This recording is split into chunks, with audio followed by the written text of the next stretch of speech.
नमस्कार। दिन भर की खबरों का हर अपडेट और फॉलो अप लेकर मैं हूं आपके साथ दीपशिखा। खबरों की खबर या फिर खबरों पर असर, हमारे संवाददाता खबरों के पीछे दौड़ते हैं दिन भर। ग्राउंड जीरो से सीधी खबर बताएंगे जनता रिपोर्टर्स। जेबीटी भर्ती मामले में सजायाफ्ता हरियाणा के पूर्व मुख्यमंत्री और इनेलो सुप्रीमो ओम प्रकाश चौटाला आज तिहाड़ जेल से रिहा हो गए। ओम प्रकाश चौटाला करीब 10:30 बजे तिहाड़ जेल पहुंचे थे और कागजी कार्रवाई पूरी करने के बाद ओम प्रकाश चौटाला करीब 11:30 बजे दिल्ली के तिहाड़ जेल से वापस गुरुग्राम के लिए रवाना हो गए। अब जब हरियाणा के पूर्व मुख्यमंत्री ओम प्रकाश चौटाला तिहाड़ जेल से रिहा हो चुके हैं तो माना जा रहा है कि हरियाणा की राजनीति में भी अब एक नया बदलाव देखने को मिल सकता है। इनेलो उम्मीद जता रही है कि ओम प्रकाश चौटाला की रिहाई के बाद इनेलो का कुनबा भी लगातार बढ़ सकता है और इनेलो पार्टी भी प्रदेश में मजबूत होती हुई नजर आएगी। लेकिन एक दौर वह भी था जब इनेलो लगातार सत्ता के शिखर पर थी, मगर पिछले कुछ समय की बात करें तो इनेलो धरातल पर नजर आ रही है। ऐसे में इनेलो उम्मीद जता रही है कि अब आने वाले समय में इनेलो का जनाधार बढ़ेगा। लेकिन देखने वाली बात ये रहेगी कि ओम प्रकाश चौटाला की रिहाई के बाद इनेलो प्रदेश में कितनी मजबूत होती हुई नजर आएगी। लगातार जम्मू कश्मीर में दिखाई दे रहे ड्रोन्स ने भारतीय सुरक्षा एजेंसियों को अलर्ट कर दिया है, पर पाकिस्तान कहीं ना कहीं ड्रोन के इस मसले से किनारा करता दिख रहा था। लेकिन इस्लामाबाद में भारतीय उच्चायोग के रिहायशी इलाके के बाहर दिखे ड्रोन्स ने कहीं ना कहीं ये साफ कर दिया है कि पाकिस्तान ड्रोन के नज़रिए से भारत पर नज़र रखना चाहता है। साथ ही भारत ने इसको लेकर एक नोट लिखा और उच्चायोग की सुरक्षा पर सवाल उठाए, क्योंकि उच्चायोग के इलाके में ये ड्रोन उस वक्त देखा गया जब वहाँ पर एक कार्यक्रम चल रहा था। इस्लामाबाद में भारतीय उच्चायोग के रिहायशी इलाके में दिखे ड्रोन ने कहीं ना कहीं ये साफ कर दिया है कि पाकिस्तान ड्रोन के जरिए भारत पर नजर रखने की कोशिश कर रहा है। भारत ने एक नोट लिखकर उच्चायोग की सुरक्षा पर सवाल उठाए हैं, क्योंकि ड्रोन को उच्चायोग के इलाके में उस समय देखा गया जब एक कार्यक्रम चल रहा था और इससे साफ हो गया है कि पाकिस्तान भारतीय उच्चायोग पर निगरानी की कोशिश कर रहा है।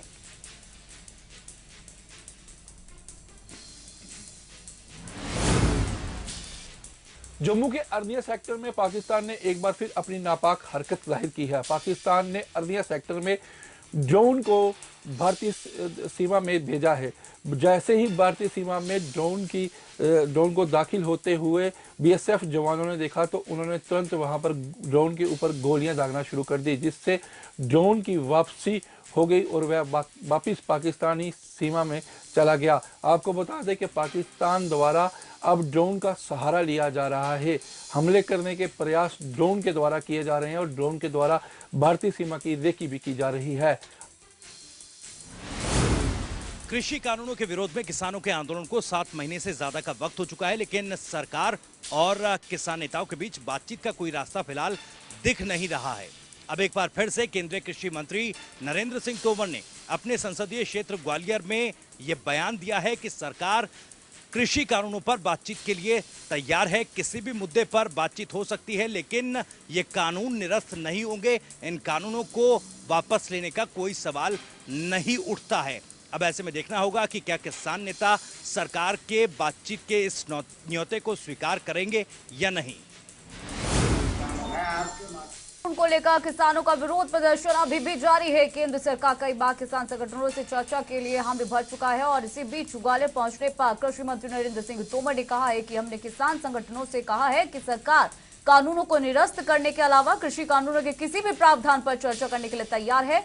केंद्रीय मंत्री ने यह भी कहा कि सरकार ने कृषि कानून किसानों के हित के लिए बनाए और इसलिए कानूनों के वापस नहीं किया जाएगा। किसान संगठन कोई बातचीत करना चाहता है तो सरकार किसी भी वक्त बात करने के लिए तैयार है, लेकिन कानून वापस का कोई सवाल पैदा नहीं होता है। ये भी कहा कि कृषि कानून कृषि वैज्ञानिकों की 30 साल की मेहनत का फल है। देश के अधिकांश किसान संगठन इन कृषि कानूनों के समर्थन में सरकार का विरोध कर रहे हैं, लेकिन किसान संगठन के लोगों से भी बातचीत करने के लिए पूरी कोशिश की जा रही है। किसान संगठनों और सरकार के बीच अब तक 11 दौर की बातचीत हो चुकी है, लेकिन उनके समझ में ये कानून नहीं आ रहा है, तो सरकार की इसमें कोई गलती नहीं है।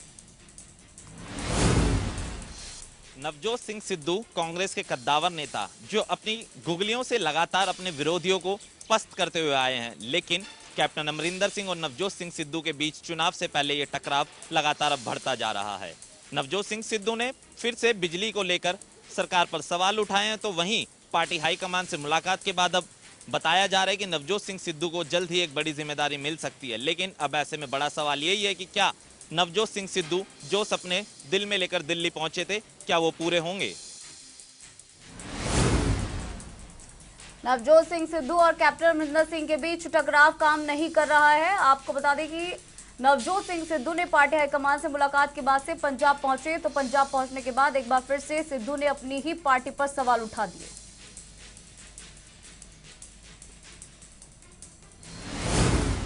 उत्तराखंड सरकार ने कांवड़ यात्रा पर रोक लगा दी है। सरकार ने कोरोना के चलते ये फैसला लिया है। वहीं सरकार के इस फैसले से हजारों शिव भक्तों के लिए मायूसी हाथ लगी है। आपको बता दें कि सावन के महीने में अलग अलग राज्यों से हजारों श्रद्धालु भगवान शिव की नगरी हरिद्वार पहुंचते हैं और वहां से भगवान शिव की पूजा के लिए कांवड़ में गंगा जल लाते हैं। वहीं ऐसा कोई पहली बार नहीं हुआ है जो कांवड़ यात्रा पर रोक लगी हो। पिछले साल भी कोरोना के चलते कांवड़ यात्रा पर रोक लगी थी। तो उत्तराखंड सरकार ने शिव भक्तों के लिए बड़ा झटका दिया। सरकार ने इस बार भी सावन कांवड़ यात्रा को रद्द कर दिया है।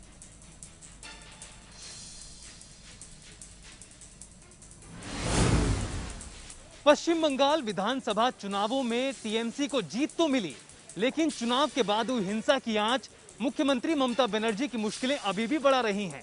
दरअसल हिंसा को लेकर कलकत्ता हाईकोर्ट ने ममता बनर्जी सरकार को आदेश दिया है कि वो सभी मामलों में एफआईआर दर्ज करे। साथ ही साथ कोर्ट ने हिंसा के पीड़ितों का इलाज और मुफ्त में राशन देने को भी कहा। उच्च न्यायालय का यह फैसला ममता बनर्जी सरकार के लिए एक झटके के तौर पर देखा जा रहा है, क्योंकि शुरुआत से ही ममता बनर्जी सरकार हिंसा को लेकर खुद पर लग रहे आरोपों को खारिज करती रही है। पश्चिम बंगाल की ममता सरकार को कोलकाता हाईकोर्ट से बड़ा झटका लगा है। चुनावों के बाद हुई हिंसा को लेकर कोलकाता हाईकोर्ट ने आदेश जारी करते हुए कहा कि राज्य पुलिस हिंसा से पीड़ित सभी लोगों की शिकायतें दर्ज करे और पीड़ितों को राशन भी दिया जाए। दिल्ली सरकार की तरफ से अभिभावकों को अब एक बड़ी राहत दी गई। दरअसल दिल्ली सरकार ने अभिभावकों को बड़ी राहत देते हुए एक नया फैसला लिया है, जिसमें शैक्षणिक वर्ष 2020 और 21 में जो प्राइवेट स्कूल फीस वसूलते हैं उसमें 15% तक की कटौती की जाएगी। वहीं आपको बता दें कि अभिभावक अगर पहले से ही स्कूलों को फीस दे चुके हैं तो उन फीसेस को या तो अगले सत्र में ऐड कर दिया जाएगा या फिर स्कूलों की तरफ से रिफंड कर दिया जाएगा। वहीं आपको बता दें सरकार का कहना है कि आर्थिक तंगी झेल रहे जो परिवार हैं उनके लिए ये फैसला बहुत ही ज़्यादा फ़ायदेमंद साबित होगा। वहीं अगर स्कूल पेरेंट्स से ज़्यादा फीस वसूलते हैं तो उनके खिलाफ उचित से उचित कार्रवाई की जाएगी। कोरोना काल में दिल्ली सरकार ने पेरेंट्स को बड़ी राहत देते हुए राजधानी के सभी प्राइवेट स्कूल्स को अपनी फीस में 15% की कटौती करने के ये आदेश दे दिए हैं।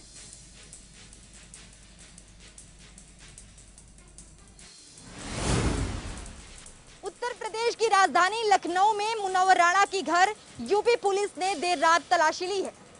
आपको बता दें कि इस तलाशी से उनके घर वाले काफी हैरान हैं। घर वालों का कहना है कि पुलिस ने इस पर कोई भी जानकारी नहीं दी थी। पुलिस ने बिना जानकारी से उनके घर में तलाशी ली है। वहीं पुलिस वालों को इस मसले पर उन्होंने ना कोई खंडन किया है और न ही कोई पुष्टि की है। हालांकि इस मामले में नया मोड़ जब आया जब मुनव्वर राणा के बेटे तवरेज राणा की कार पर फायरिंग हुई। हालांकि इस फायरिंग का विवाद बिल्कुल थमने का नाम नहीं ले रहा है। इस फायरिंग का आरोप खुद तवरेज राणा पर ही लगा है। देश में कोरोना के घटते संक्रमण के बावजूद सरकार ढिलाई नहीं बरत रही है। दरअसल आपको बता दें कि कोरोना के केसेस में हुए इजाफे के बाद सरकार ने 6 राज्यों में अलग अलग टीमें भेज दी हैं, जिसमें अरुणाचल प्रदेश, त्रिपुरा, मणिपुर, ओडिशा, केरल और छत्तीसगढ़ शामिल है, जहां केंद्र सरकार की टीमें कोरोना की संक्रमण को रोकथाम करने के लिए सरकार को गाइडलाइन करेगी। देश में कोरोना के घटते संक्रमण के बावजूद केंद्र सरकार ढिलाई नहीं बरत रही है। दरअसल सरकार छोटे राज्यों में कोरोना के नए केस की संख्या में इजाफा होने पर 6 राज्यों में अलग अलग टीम भेजेगी, जिसमें अरुणाचल प्रदेश, त्रिपुरा, मणिपुर, ओडिशा, केरल और छत्तीसगढ़ शामिल है। हिमाचल प्रदेश में कोरोना मामलों में तेजी से गिरावट के बाद अब एक बार फिर से सरकार की टेंशन बढ़ गई है। दरअसल हिमाचल प्रदेश में डेल्टा प्लस वेरिएंट का पहला मामला सामने आया है। ये मामला जिला कांगड़ा का है और 20 साल की लड़की को डेल्टा प्लस वेरिएंट के सिम्टम सामने आए हैं। पुष्टि होने के बाद एक तरफ राज्य सरकार अलर्ट पे है, वहीं स्वास्थ्य विभाग ने साफ तौर पर कहा है कि जितने भी और लोग हैं ये इस बीमारी से बचाव के लिए ध्यान रखें। यही नहीं, मुख्यमंत्री जयराम ठाकुर का ये कहना है कि सभी जिला प्रशासन, एसपी, डीसी को इस बाबत अलर्ट पे रखा गया है और ये कहा गया है कि बाहरी राज्यों से आने वाले जो लोग हैं वो पूरी तरह से एसओपीज का ध्यान रखें और कोरोना काल में जरूरी एहतियात बरतें। आपको बता दें कि डेल्टा प्लस वेरिएंट को तीसरी लहर का हिस्सा माना जाता है। सोनीपत जिले में प्री मानसून काफ़ी कमज़ोर साबित हुआ है। बात करें जून माह में मानसून जो है 10 से 15 जून के आसपास पहुंचता था, लेकिन अगर जून माह की बात करें तो प्री मानसून में जो है 22 mm बारिश हुई। और वहीं पिछले साल की बात करें तो पिछले साल 39.5 mm जो है वो बारिश हुई थी। पिछले साल की तुलना में इस बार जो है मानसून काफ़ी कमज़ोर देखा जा रहा है। वहीं जुलाई माह की शुरुआती सप्ताह में जो है मानसून की शुरुआत हो जाती है, लेकिन जिस प्रकार से उम्मीद ये जताई जा रही थी प्री मानसून अगर अच्छा होता तो किसानों को भी काफ़ी लाभ पहुंचता है। और दूसरी तरफ बात करें तो पशुओं के लिए जो चारा है उसको काफ़ी फ़ायदा मिलता था, लेकिन इस बार जो है प्री मानसून काफ़ी कमज़ोर रहा, जिसकी वजह से फसलों को भी काफ़ी जो है इतना अच्छा फ़ायदा नहीं मिल पाया। लेकिन अब उम्मीद है जुलाई माह के पहले सप्ताह में जिस प्रकार से मानसून की शुरुआत होती है, अब ये देखना होगा कि जुलाई माह के पहले सप्ताह में बारिश जो है, मानसून जो है कितना अच्छा निकलता है। तनख्वाह का कुछ रुपया राशन पर तो कुछ खर्च हुआ दवाई पर। महंगाई की मार पड़ी है मोदी जी के सिलेंडर पर, तो क्या रोटी बनेगी फिर से अब मिट्टी के चूल्हे पर? बारे कोरोना तू क्या आया, तेल भी गया हाथ से तो दूध भी आया है अब विदाई पर। कोरोना में हुए आर्थिक संकट से अभी आम आदमी उबर भी नहीं पाया था कि पेट्रोल, डीजल, एलपीजी, खाद्य सामग्री दामों के साथ साथ अब दूध व गैस सिलेंडर के बढ़ते दामों ने आम आदमी के किचन का बजट बिगाड़ दिया है। अब गैस सिलेंडर के बढ़ते दामों ने जैसे आम आदमी के जख्मों पर नमक ही छिड़क दिया है। कॉमर्शियल सिलेंडर के दामों में जहां 76 रुपये की बढ़ोतरी हुई है, तो घर के सिलेंडर भी 25 रुपये के साथ बढ़ गए हैं। वहीं अमूल का दूध भी अब 2 रुपये महंगा हो गया है, जिसके चलते घर के बजट हिल गया है। महंगाई से रसोई का बिगड़ता बजट आम आदमी के जीवन में तनाव महसूस कर रहा है। आम आदमी के इस तनाव को देखते हुए मुझे 2 लाइनें याद आती हैं। थोड़ा बहुत लेन देन से हुआ, बाकी खर्च हो गया बच्चों की पढ़ाई पर, और मोहताज हो गया है कोरोना में आम आदमी फिर से पाई पर। समझ में नहीं आता अब मैं क्या बोलूं आम आदमी की इस बढ़ती महंगाई पर। पिछले 2 सालों से कोरोना की वजह से हर जगह हाहाकार मचा हुआ है और लोग भी काफ़ी परेशान हैं। लोगों की इस परेशानी में अब एक और परेशानी जुड़ चुकी है और वो है महंगाई। महंगाई के कारण आम जनजीवन काफ़ी अस्त व्यस्त हो चुका है, क्योंकि पेट्रोल और डीजल के दामों के साथ साथ अन्य ज़रूरी सामान जो है उनके दाम भी बढ़ चुके हैं, जिस वजह से लोग काफ़ी परेशान हैं। और उनका ये कहना है कि अब वह दिन दूर नहीं जब वे सड़कों पर उतरकर भीख मांगने को मजबूर हो जाएंगे। महम शहर में पेयजल संकट गहराया हुआ है और यहाँ पर नियमित रूप से पेयजल की आपूर्ति नहीं हो रही है। बिजली के भी लंबे कट लगते हैं और यहाँ कैंपर और आरओ के पानी का कारोबार लगातार बढ़ रहा है, क्योंकि नियमित रूप से यहाँ पर पेयजल आपूर्ति नहीं की जा रही। और जब भी पेयजल आपूर्ति की जाती है वो पानी पीने के लायक नहीं होता है। तो ऐसे में यहाँ के कुछ लोगों ने जन अधिकार मंच का गठन किया है और यह मंच लगातार पेयजल आपूर्ति को लेकर के अधिकारियों से मिलता है और पत्र व्यवहार करता है। मंच के पदाधिकारी राजेश जिंदल का कहना है कि उनको जन स्वास्थ्य विभाग के अधिकारियों द्वारा दबाया जा रहा है और धमकी दी जा रही है कि वो जल घर में प्रवेश भी नहीं कर सकते। महापंचायत का आयोजन किया जा रहा है। किसानों ने बताया कि ब्लॉक बेवा के प्रधान काबल सिंह को खेल मंत्री के बड़े भाई विक्रमजीत सिंह ने एनडीपीएस एक्ट में फंसाने की धमकी दी है, जिसको लेकर के किसानों ने आज महापंचायत का आयोजन किया है। उन्होंने बताया कि जब तक खेल मंत्री या उनके बड़े भाई माफीनामा नहीं मांगते वो इस प्रकार का आंदोलन जारी रखेंगे और आगे की रणनीति भी तैयार की जाएगी। केंद्रीय मंत्री राव इंद्रजीत सिंह आज रेवाड़ी के नागरिक अस्पताल पहुंचे और उन्होंने निजी कंपनी द्वारा स्थापित ऑक्सीजन प्लांट का शुभारंभ किया। इस मौके पर उनके साथ सहकारिता मंत्री डॉक्टर बनवारी लाल, सामाजिक न्याय एवं अधिकारिता मंत्री ओम प्रकाश यादव तथा कोसली के विधायक लक्ष्मण सिंह यादव भी मौजूद थे। इस मौके पर उन्होंने कहा कि कोरोना अभी गया नहीं है, लोगों ने अगर ढिलाई बरती तो तीसरी लहर भी आ सकती है। उन्होंने लोगों से कोरोना गाइडलाइन का पालन करने की नसीहत दी। पृथला विधानसभा क्षेत्र के लोगों को जल्द ही अब टूटी सड़कों से राहत मिल जाएगी। इसको लेकर पृथला के विधायक एवं हरियाणा वेयर हाउस के चेयरमैन नयनपाल रावत ने गांव चंदावली स्थित अपने कार्यालय पर अधिकारियों की एक बैठक ली है, जिसमें उन्होंने अधिकारियों को दिशा निर्देश दिए हैं कि जितनी भी टूटी हुई सड़कें हैं उनको तुरंत बनाया जाए और नई सड़कों के लिए एस्टीमेट बनाकर उनको दिए जाएं। उसके लिए उन्होंने 10 दिन का समय भी निर्धारित किया है। मुख्यमंत्री की घोषणा के अनुरूप सभी सड़कों को जल्द से जल्द बनाया जाएगा ताकि लोगों को राहत मिल सके और उनको कोई परेशानी ना हो। साथ ही उन्होंने अधिकारियों को भी चेतावनी दी है कि यदि मुख्यमंत्री की घोषणाओं में कोई भी लापरवाही बरती गई उनको सिरे चढ़ाने के लिए, तो उनके खिलाफ सख्त कार्रवाई उनकी तरफ से की जाएगी। लेकिन देखना होगा कि पृथला की जनता को कब तक अब राहत इन टूटी सड़कों से मिल पाती है। उफिए गर्मी, हाय ये गर्मी, गर्मी से इन दिनों जीना मुहाल हो रहा है। आसमान आग उगल रहा है, पारा 44 तक जा पहुंचा है। भीषण गर्मी में छायादार पेड़ नहीं होने की वजह से, साथ ही लगातार बिजली के लंबे लंबे कटों की वजह से आम आदमी का जीना मुहाल हो चुका है। लोग बरसात का इंतजार कर रहे हैं, लेकिन गर्मी ने इंसान से लेकर पशुओं तक के पसीने छुड़ा दिए हैं।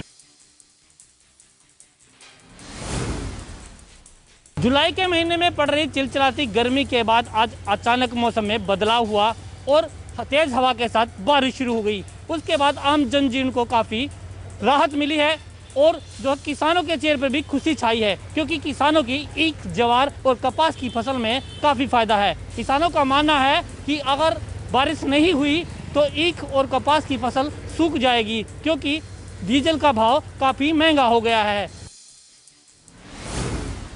हरियाणा में अभी स्कूलों को खोलने पर कोई विचार नहीं किया गया, ये कहना है शिक्षा मंत्री कंवरपाल गुर्जर का। उनका कहना है कि हालात बेशक सामान्य हो रहे हैं, लेकिन जब तक विशेषज्ञों की राय नहीं ली जाती तब तक अभी स्कूल खोलने का सरकार का कोई विचार नहीं है। वहीं उन्होंने निजी स्कूलों की मनमानी के ऊपर भी निजी स्कूलों को सलाह देते हुए कहा कि वो अपनी मनमानी ना करें और फीस बढ़ोतरी ना करें, क्योंकि इस समय अभिभावकों की हालत भी सही नहीं है। और पहले जो निर्णय लिया गया था कि ट्यूशन फीस दी जाएगी, उससे ये था कि स्कूल जो समय चलते रहें ताकि उनको भी कोई नुकसान ना हो। लेकिन इस समय उन्होंने स्कूलों को सलाह देते हुए कहा है कि ऐसे मनमानी ना करें, नहीं तो जल्द ही इस पर सरकार कानून लेकर आएगी और उसी के तहत फीस ली जाएगी। साथ ही उन्होंने ओपन बोर्ड और रीओपन की परीक्षाओं को लेकर कहा कि उसके लिए भी फॉर्मूला तैयार कर दिया गया है और जल्द ही उसका भी रिजल्ट आ जाएगा। साथ ही 12वीं के जो एजुकेशन बोर्ड की परीक्षाएं हैं उसके नतीजे भी 25 जुलाई तक घोषित कर दिए जाएंगे। साइबर सिटी गुरुग्राम प्रदेश की आर्थिक नगरी कहा जाता है और साइबर सिटी गुरुग्राम में ऊंची ऊंची इमारतें कहीं ना कहीं यहाँ के विकास की कहानी को बयां करती है। और ऐसे में सबसे ज्यादा रेवेन्यू गुरुग्राम से प्रदेश सरकार को जाता है, लेकिन आज भी यहाँ मूलभूत सुविधाओं के लिए लोगों को जूझना पड़ता है। जी हम बात कर रहे हैं गुरुग्राम के सेक्टर 10 की, जहाँ टूटी सड़कें लोगों के लिए परेशानी का सबब बनी हुई है। ऐसे में कहीं ना कहीं लोगों को अपनी समस्या से निजात पाने के लिए अधिकारियों के चक्कर काटने पड़ते हैं। ऐसे में देखना होगा कि मानसून सर पे, ऐसे में टूटी सड़क से सेक्टर वासियों को कब तक निजात मिल पाती है। कहा जाता है दुल्हन ही दहेज है, लेकिन फरीदाबाद जिले में एक ऐसा मामला सामने आया है जिसमें दहेज में मांगी गई मनचाही कार न मिलने पर दूल्हा बारात वापस ले गया बिना दुल्हन के। दरअसल आदर्श नगर थाने में लगती सुभाष कॉलोनी का यह मामला है, जहां दूल्हे ने दहेज में मांगी थी स्विफ्ट कार, लेकिन जब बारात लेकर दरवाजे पर पहुंचा तो वहां पर बाइक खड़ी नजर आई और बाइक देखते ही जो वर पक्ष के लोग हैं वो आक्रोशित हो गए और बिना दुल्हन को लिए वापस लौट गए। ये पूरा मामला फरीदाबाद शहर में चर्चा का विषय बना हुआ है। साथ ही साथ इस बात पर भी बड़े सवाल खड़े करता है कि तमाम जागरूकता के बावजूद फरीदाबाद जिले में आज भी दुल्हन से बढ़कर दहेज को प्राथमिकता दी जा रही है और साथ ही साथ तमाम जागरूकता के बावजूद आज भी दहेज प्रथा को जड़मूल समाप्त नहीं किया जा सका है। सिरसा में एक महिला का हाई वोल्टेज ड्रामा देखने को मिला। बरनाला रोड पर डीसी रेजिडेंस के नजदीक एक महिला सड़क के बीचों बीच लेट गई और पुलिस पर कार्रवाई न करने के आरोप लगाते हुए न्याय की मांग करने लगी। चलिए फिलहाल छोटे से ब्रेक के लिए।